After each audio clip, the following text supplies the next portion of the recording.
네, 안녕하세요. 할 말 되게 많은데 10분으로 최대한 열심히 달려보겠습니다.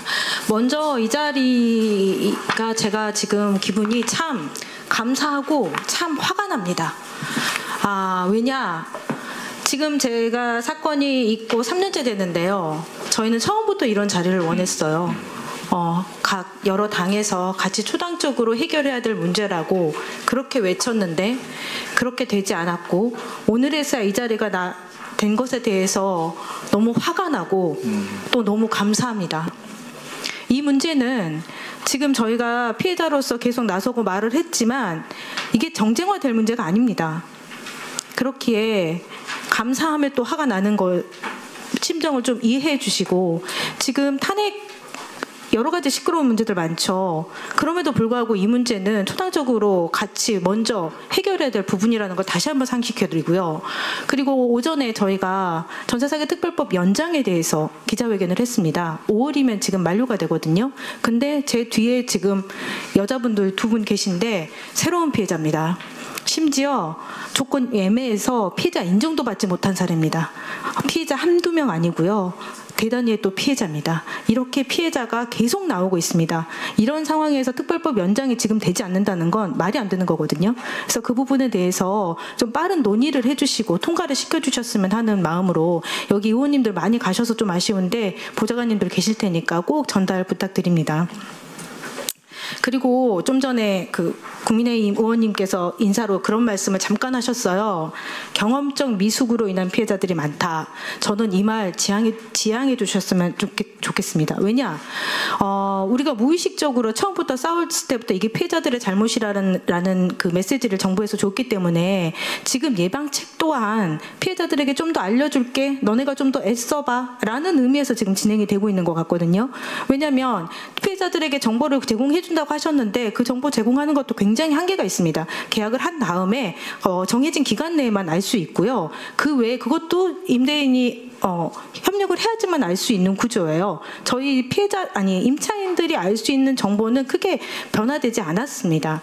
그렇기 때문에 이거를 피해자가 좀 더 알려줄게라는 식으로 접근해서는 안 된다. 이 전세제도 자체의 구조적인 문제이기 때문에 이게 책임을 지는 주체가 임대인이 될 수 있게끔 구조적으로 변경을 하는 과정이 필요한 거지 좀 더 알려줄게로는 그냥 땜방식 예방책밖에 안 됩니다. 그런 예방책을 논하게 만드는 그 생각의 근간이 피해자들의 잘못, 피해자들이 몰라서라는 거를 전제로 하고 있기 때문에 여기 계신 분들께서는 절대 그런 발언을 좀 삼가해 주셨으면 하는 말씀 드리고요.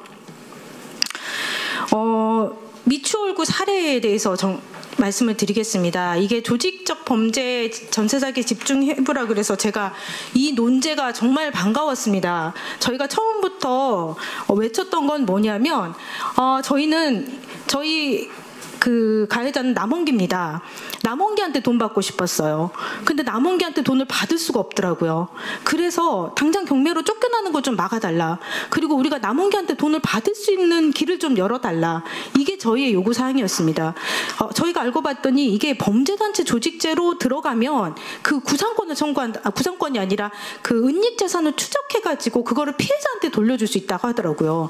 일반 사기는 그런 과정이 없어요. 그냥 고소하면 그냥 제가 있으면 제가 있는 걸로 끝나고 피해자들한테 돌려받을 수 있는 그 길이 없더라고요. 그래서 저희가 범죄단체 조직죄로 추가로 합의부 재판에 기소를 했거든요. 저희 사건 전에 2년 전에 강서구의 진현철 사건이 있었고요. 또 바로 전에 김대성 사건이 있었고요.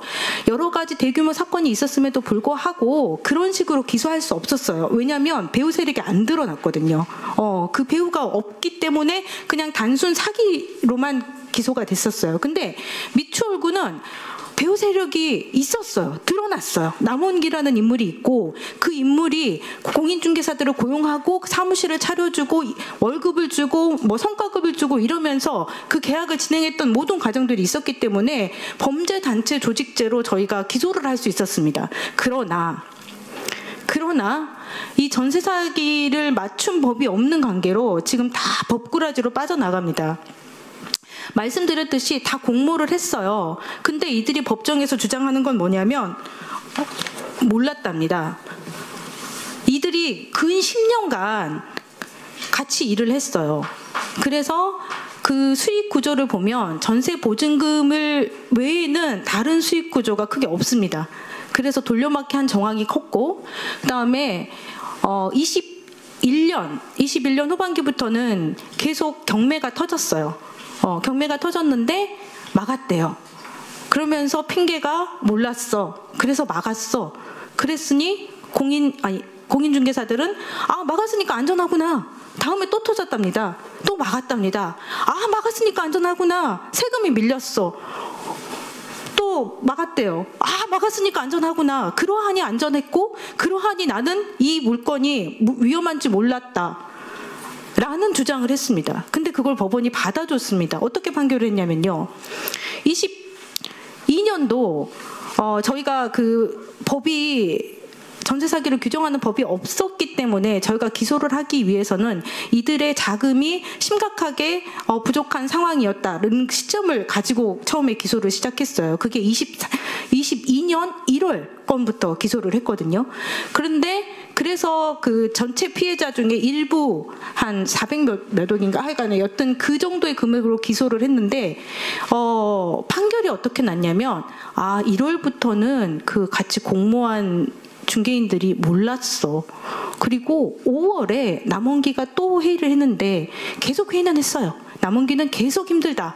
새로운 계약을 해라. 라고 했어요. 근데 22년 5월에 마지막 회의를 했답니다. 남원기가 이제는 힘들다. 라고 해서 중개인들이 힘들구나. 이제는 계약을 하지 말아야겠다. 이렇게 했답니다. 상식적으로 좀 납득이 되십니까?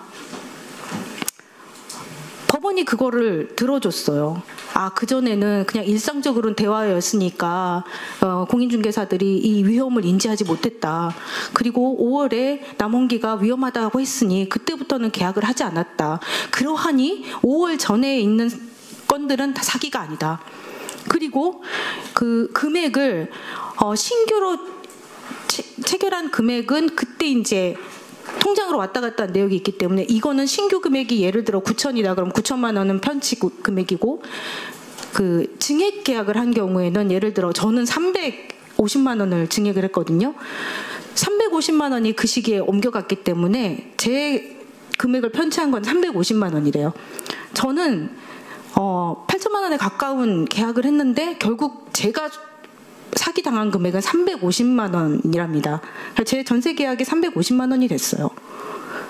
이렇게 판결이 돼서 1심에서 15년, 그래도 그나마 사기로 그 최대 형량이기 때문에 그래도 갈 수 있는 선까지 갔다 좀 안심을 했는데, 이런 식으로 판결이 되다 보니까 반년으로 7년으로 남원기가 떨어지고요. 나머지는 무죄 판결도 나고 다 집행유예로 다 풀려났습니다. 10명이 기소돼서 구치소에서 있었는데 9명을 풀어주더라고요. 그리고 이것이 대법원에서 확정이 됐습니다. 저희가 이 사건을 법원에 그 변론 공판이 있을 때마다 다 쫓아갔어요. 다 쫓아가서 그들이 하는 주장과 이 얘기를 들으면서 정말 복장이 터졌는데, 설마 이거를 저희가 검사님한테도 계속 물어봤어요. 아니 이거를 법원에서 들으면 왜 저렇게 반응이 없으신가. 걱정하지 말라고. 법원에서 다 알아서 판단할 거고 저들의 죄는 당연히 판단받을 거니까 걱정하지 말라고. 그랬는데 2심 판결이 그렇게 반토막이 나고 판결 요지에 또 나온 게 뭐냐면 공소장 변경을 하라 그랬는데 안 했다라는 문구가 있습니다.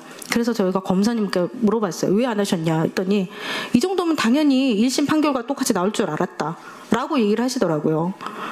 그러고 나서 대법원 가니까 대법원은 이미 뭐 더 이상 변론을 할 수 없고 서류로만 얘기를 하기 때문에 대법원에서도 2심 판결을 이용을 해서 7년에 다 무죄나 집행유예로 판결이 났습니다.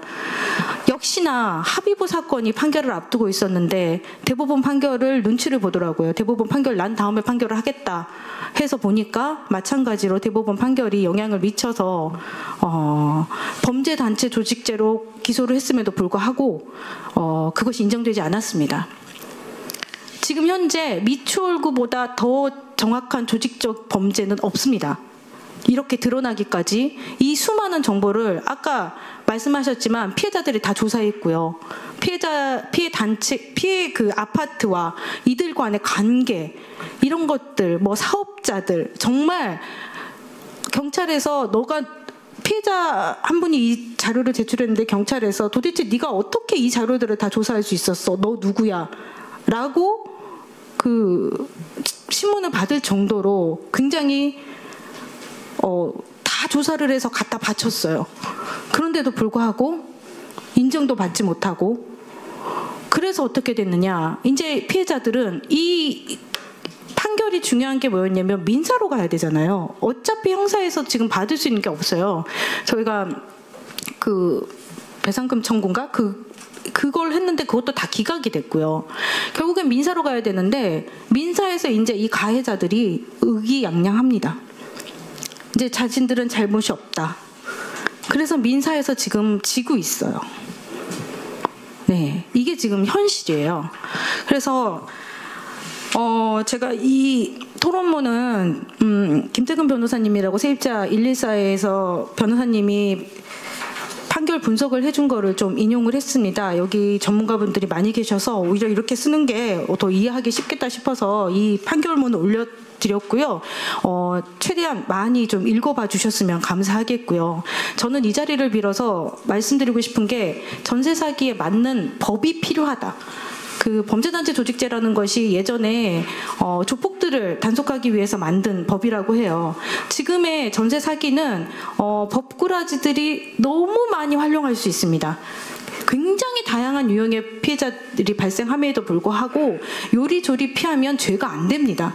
심지어 조직을 만들고 운영을 하고 같이 공모를 했음에도 몰랐다라고 주장을 하니 무죄가 됩니다. 이것이 현실입니다. 그러면 이 판결을 본 임대인 측에서 일하는 나쁜 생각을 가진 사람들은 어떻게 생각할까요? 이 정도는 해도 되는구나. 이렇게 생각할 겁니다. 심지어 피해자들 사이에서도 이 집 사기치는 법을 알았어. 우리도 해보자. 이런 말이 농담처럼 나옵니다. 이 자리를 더불어 다시 한번 말씀드리고 싶은 게 법 만들어주세요. 네, 전세 사기를 포괄해서 아우를 수 있는 법과 형량, 정말 형량이라는 것이 200명의 피해자가 나왔으면 200명의 인생이 무너진 거거든요. 근데 가해자는 고작 15년 받습니다. 그 200명은 그 돈을 갚으려면 20년이 걸리거든요. 한 사람이 20년이 걸려요. 그것도 너무 힘들어서 죽어버려요. 엄청난 피해를 가지고 있음에도 그들은 기껏해야 15년 받을 거고요. 나중에 감형될 거고요. 심지어 판결 나오기 전에 양형사유가 있습니다.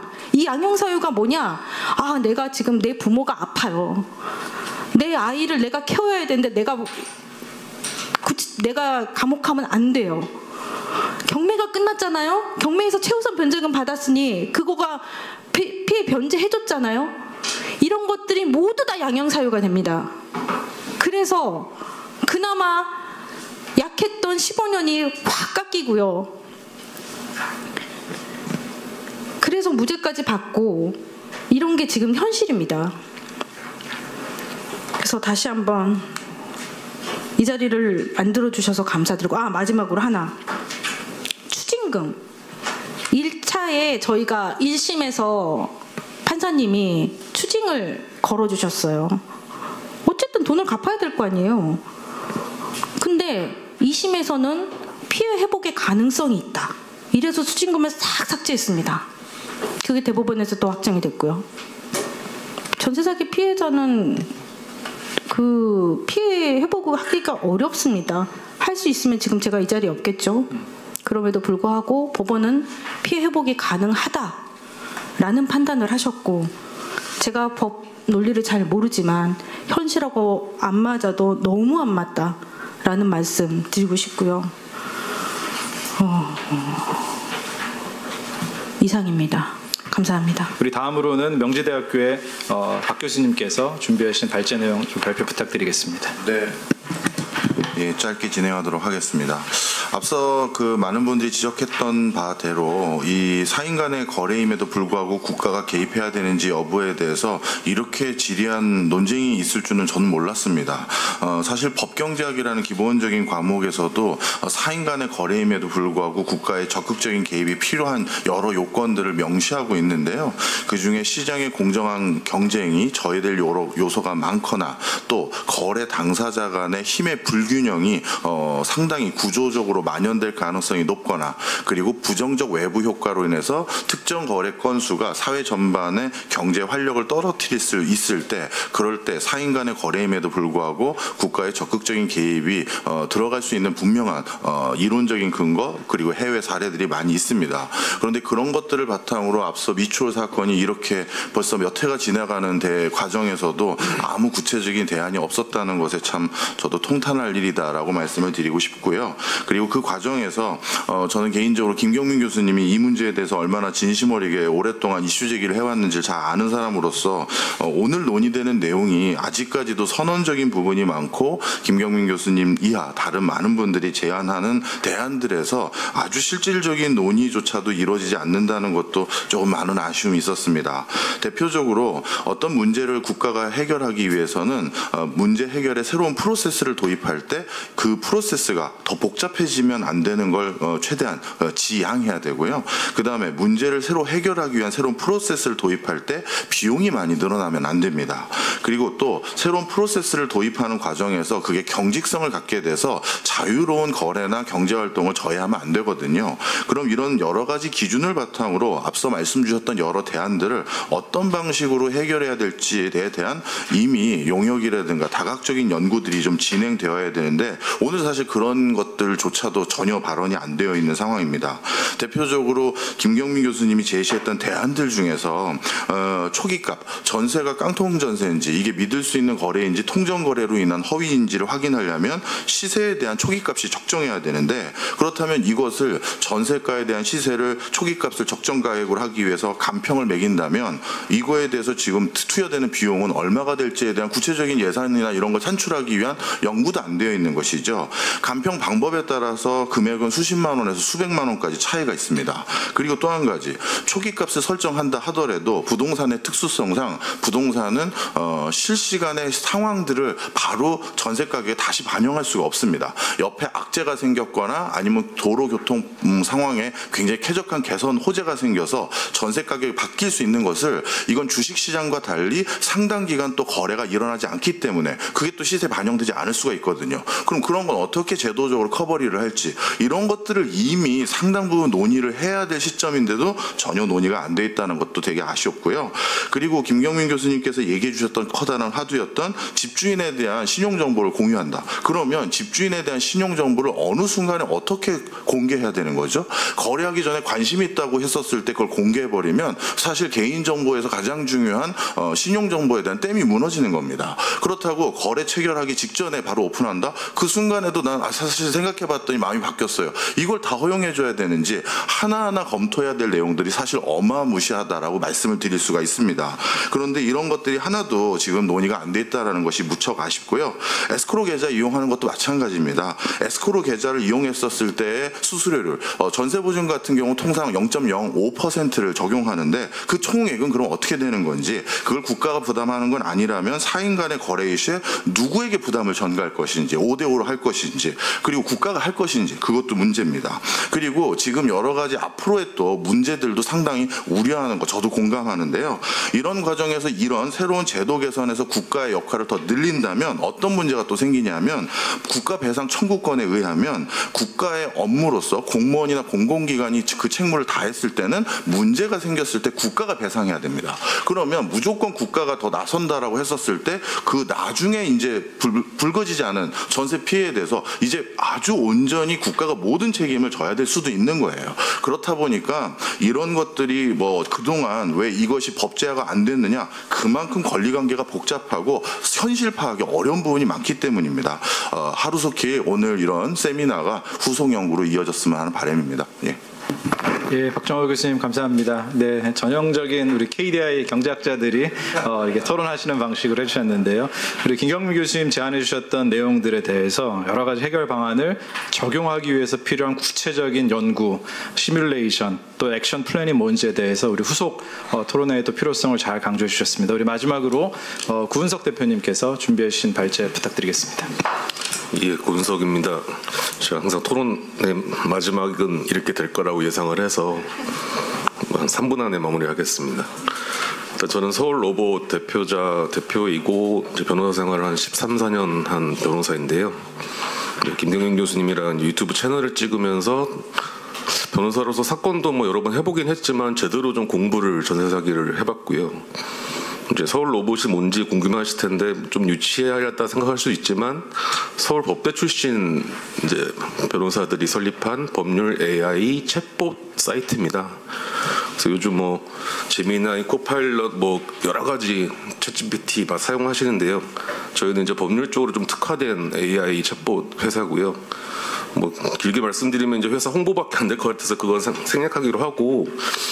저는 한 가지만 딱 말씀드리겠습니다. 이제 아까 김 교수님 말씀 중에 제일 저희가 이제 관심 있는 거는 예방 차원에서 정보의 비대칭성의 문제라고 봅니다. 그러니까 지금 피해자들도 아까 통계에서도 나왔지만 대부분이 이제 거의 제가 아까 얼핏 봤을 때도 70-80%까지 하면은 50대 미만. 그러니까 뭐 이제 청장년층 정도 되겠죠. 그분들이 정보를 입수하는 과정은 제가 알기로는 요즘은 거의 100% 인터넷을 통해서 한다고 해도 무방할 것입니다. 그렇기 때문에 AI 서비스를 지금도 많이 사용하실 거고 AI를 통해서 이런 전세 사기 피해자가 안 되기 위한 사전적인 상담을 받을 수 있게 하는 것은 상당히 이런 정보의 비대칭성 부분을 해소하는데 도움이 되리라 생각을 해서 저희가 사실은 이런 사이트도 운영을 하고 있거든요. 근데 지금 의원님들에게서 다 좀 많이 가셔가지고 조금 아쉽긴 한데 그래서 제가 마지막으로 말씀드리고 싶은 거는 지금 법률 AI 시장이 지금 변혁과 여러 가지 마찰도 있고 해서 뭐 대표적으로 대륙아주 AI 같은 거 들어보셨을 겁니다. 근데 지금 사용이 지금 중단된 상태고요.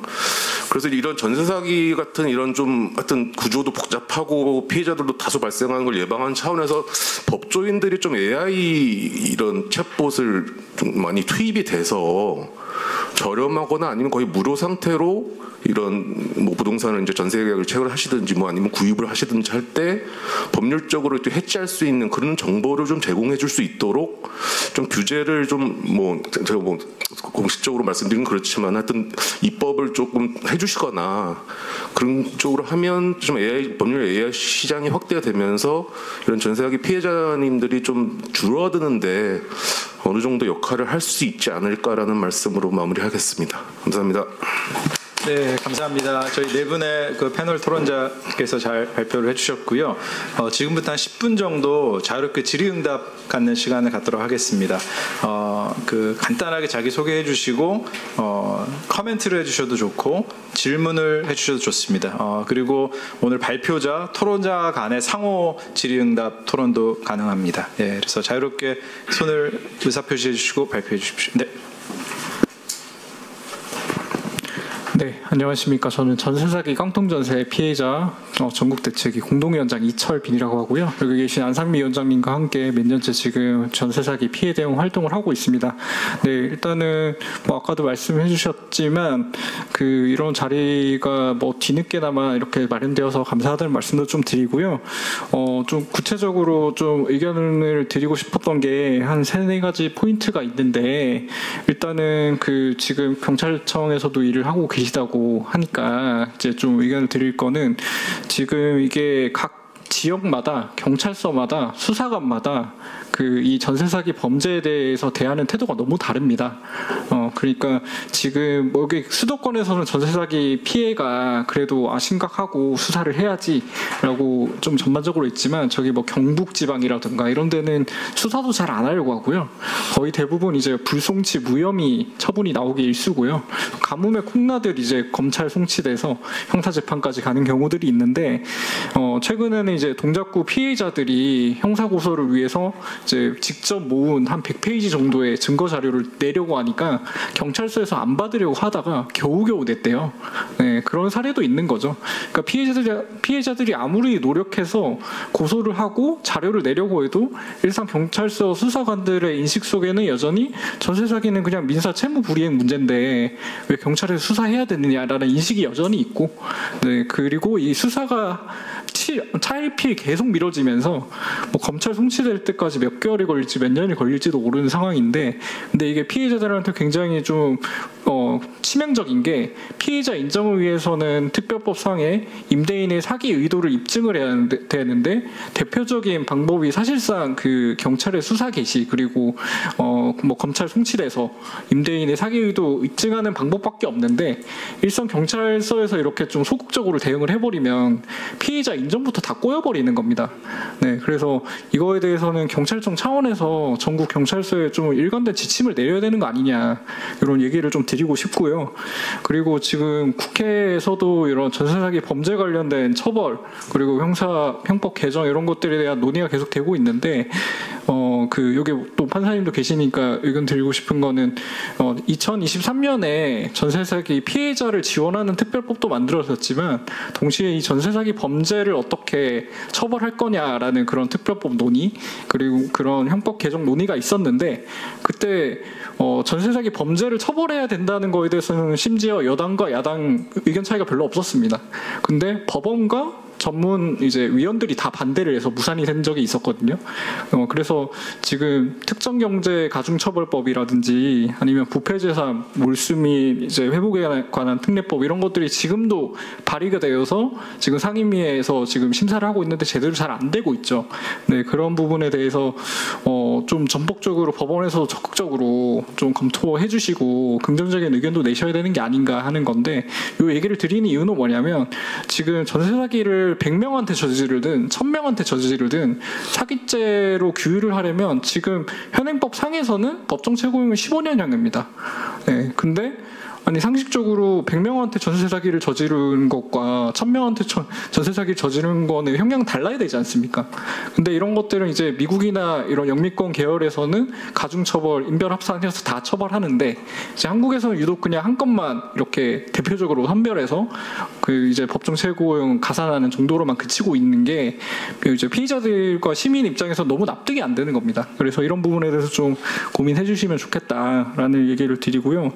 그리고 이제 그 부패재산 몰수 및 회복에 관한 특례법은 이제 그 범죄 수익이나 부당이득을 국가에서 환수를 하면 그게 다 국고로 들어가게 되어 있는데, 이걸 개정을 해서 그 중에 일부라도 피해자들에게 바로 좀 국가가 돌려줄 수 있는 체계를 좀 간소화하든지 실질적인 효력을 갖추도록 해야 되는 거 아니냐, 이런 좀 의견을 드리고 싶습니다. 네, 그래서 뭐 이런 의견들을 드렸고, 지금 저희 피해자 대책이랑 여러 단체들이 전세 사기에 관련된 정책 연구를 하는 공모전을 지금 좀 개최를 해서 준비를 하고 있는데, 이제 그거 관련해 가지고 뭐 서울대 그리고 개혁신당에도 또 제안 드리고 싶은 내용들이 있는데, 토론회 이후에 조금 더 시간 내주시면 만나 뵙고 또 설명드리도록 하겠습니다. 감사합니다. 네, 이철빈 공동위원장님 감사합니다. 네, 저도 일단 아까 전에 말씀 잘 들었고요. 일단 그런 피해자분들의 그런 아픔이라던가 그런 것들을 늘 이렇게 민원 상담하면서 좀 많이 이제 하고 이제 수하면서 겪었던 측면에서 충분히 저도 공감을 하고, 왜 더 잘 해드리지 못했을까 이런 마음도 있습니다. 그런 마음을 가지고 대부분의 수사관들이 물론 조금씩은 이렇게 다르게 느낄 수 있겠지만은 그런 마음으로 지금도 열심히 이렇게 수사해 주시는 분들이 좀 많다고 좀 이렇게 생각해 주시면 감사하겠고, 그리고 뭐 저도 사실은 여기에 대해서 일선 수사관으로서 상당히 좀 이렇게 좀 이제 공유하고 싶은 그런 얘기들이 좀 많이 있습니다. 하지만 이제 시간의 제약도 있고, 그리고 저는 이제 그 실무자이고 어떠한 그런 저희의 그 공식적인 입장이라든가 그런 정책을 저희가 만들 수 있는 입장은 아니기 때문에, 일단 제가 지금 드리는 말씀은 제 경찰청의 공식적인 입장이 아니고 저의 이제 이 수사를 하는 입장에서 좀 이러한 부분이 좀 개선됐으면 좋겠다, 혹은 좀 이제 이러한 것들이 조금 더 이제 반영됐으면 좋겠다라는 측면에서 좀 들어주시면 좀 감사하겠습니다. 일단 그 부분을 좀 먼저 말씀 좀 드리겠고요. 일단 일단 뭐 이제 그런 지역별로 왜 이렇게 이제 그런 수사관들이 좀 이제 수사의 의지라던가 혹은 이제 그런 이제 것들이 좀 많이 이제 편차가 지역별 편차 그리고 이제 수사 기간 여기에 대해서 좀 이렇게 좀 말씀하신 취지로 좀 이해가 됩니다. 근데 이제 그런 지역 간의 이제 편차라든가 이러한 것들은 사실 어떻게 보면 이제 수사관 개인의 그런 문제보다는 약간 이제 그런 이제 시도 경찰청 그리고 이제 그런 일선 이제 그런 경찰서에 약간 이제 뭐 사건 이제 뭐 그런 배분이라던가 혹은 그런 여러 가지 수사 전반적인 그 절차와 사실 관련된 문제이기 때문에 사실 여기에 대해서 좀 일일이 좀 말씀드리기는 조금 어려운 부분이 있습니다. 다만 이제 그런 전세 사기 같은 경우는 좀 더 이제 조직적이고 좀 이제 큰 범죄고 그러다 보니까 다수의 당사자를 좀 조사를 해야 되고 여러 기관이 협조를 해서 좀 자료를 좀 얻어야 되기 때문에 그런 과정 시간 좀 굉장히 많이 걸립니다. 시간이 좀 많이 걸리기 때문에 이러한 부분들에 대해서는 조금 더 그런 수사 경험이 많고 좀 이제 조직적으로 좀 수사를 좀 할 수 있는 여력이 되는 시도 경찰청 단위에서 좀 전담해서 좀 할 필요가 있다는 생각이 드는데 근데 이제 이러한 것들이 이제 뭐 좀 뭐 여러 가지가 근데 이제 이러한 것들은 이제 뭐 그런 수사 규칙이라든가 이런 것도 좀 개정이 필요하고 그러니까 시도 경찰청과 일선 서간에 그런 약간 의견 조율 같은 게 좀 필요하기 때문에 이게 좀 빠르게 좀 이렇게 추진이 좀 안 되는 부분들이 있습니다. 그래서 이러한 부분에 대해서는 저희 경찰청도 항상 그 문제를 인지를 하고 있고 그러한 부분에 대해서 그런 좀 우리가 사건에 관하여라든가 수사 절차 그리고 이제 기관과 협력에 대해서는 저희 본청 이제 그 국가수사본부에서도 굉장히 좀 고민을 많이 하고 있고 좀 노력을 하고 있는 부분이라고 좀 말씀 좀 드리고 싶습니다. 일단 그렇게 말씀드릴 수 있고 그리고 거기에 대해서 전체적인 가이드라인이 좀 만들어지면은 제가 좀 공유할 수 있도록 노력하겠습니다. 예, 우리 또 플로어에서 또 다른 의견이나 질문 있으신 분 계실까요? 네, 그러면은 저희 오늘 발제와 토론 세션을 다 이제 마무리했는데요. 같이 오늘 조직적 범죄 전세 사기 집중회부 토론회를 같이 주관해 주신 우리 천하람 원내대표님께서 한 말씀 또 마무리해 주시면 감사하겠습니다. 네, 우선 저도 우리 이제 안상미 위원장님 말씀하셨던 것처럼 사실 저희가 많이 늦었습니다. 저희 개혁신당이라는 당이 생긴지도 얼마 안 됐고 이런 것도 뭐 핑계라면 핑계겠지만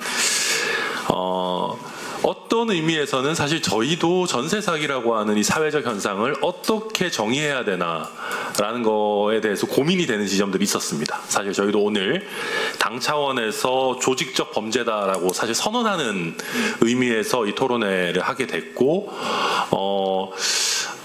그러다 보니까 저희가 또 이런 자리 마련하는 게 좀 늦었다라는 양해의 말씀도 사실 함께 드리고 또 김경민 교수님 좋은 제안 주셔서 사실 오늘 자리 마련된 것도 맞습니다.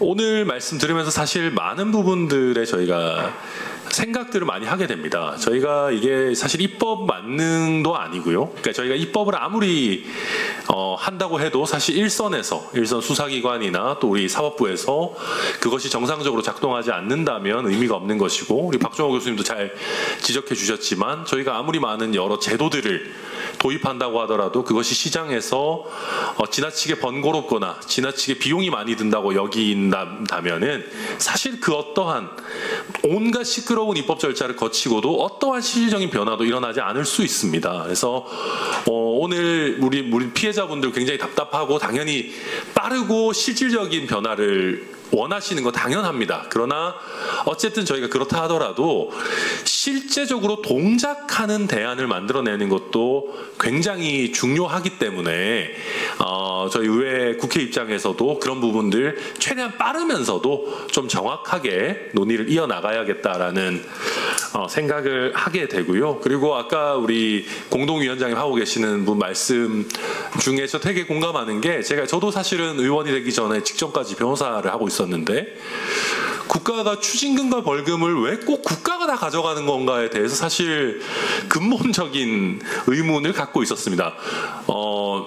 저도 국가의 세금을 받고 있긴 하지만 사실은 1차적인 피해에 대한 어떤 보전은 피해자들에 대해서 되어야 되는 거 아닌가라는 근본적인 생각을 갖고 있었는데 이 부분도 저희가 조금 더 꼭 전세 사기에 국한하지 않더라도 특히 이런 조직적 피해를 입은 여러 국민들에 있어서는 좀 한번 저도 세게 밀어붙여봐도 되지 않을까 하는 생각을 다시 한번 하게 됩니다. 그래서 오늘 제가 서두에도 너무 좋은 토론회, 특히 우리 서울대학교 ESG 사회역시센터에서 같이 이렇게 해주셔서 하게 된 거 뜻깊게 생각하지만 이게 뜻만 깊어서 되는 건 아니고 의미 있는 토론, 의미 있는 진전을 하고 저희가 진전을 가지고 또 피드백을 할 수 있는 그런 토론회를 또 저희가 했으면 좋겠다는 생각하고 저희 잘 준비하도록 그렇게 하겠습니다. 감사합니다.